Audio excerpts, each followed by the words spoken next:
Rafale or Tejas? The 60-second showdown. What's something people don't know about these jets? Rafale is built for long-range punch. Tejas is built to defend mountain passes. Both win in their lane. Quick stat showdown. Rafale, medium-weight multi-role.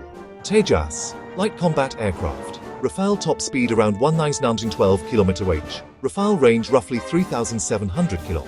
Tejas Mk2 aims higher on speed. Tejas speed around 2,285 km/h, but less range. Rafale twin engines haul about 9.5 tons. Tejas, single engine about 6.5 tons. Rafale, combat proven in Libya. Rafale, combat proven in Mali. Rafale, combat proven in Syria. Tejas, operational at the border. Tejas is a homegrown Indian fighter. Tejas, improving with upgrades. Rafale brings advanced avionics. Meteor beyond visual range missiles. SCALP strike capability.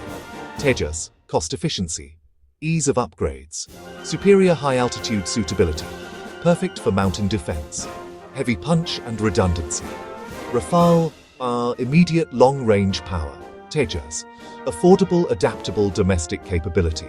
The IAF wants both. One for reach, one for resilience. Both win in their lane.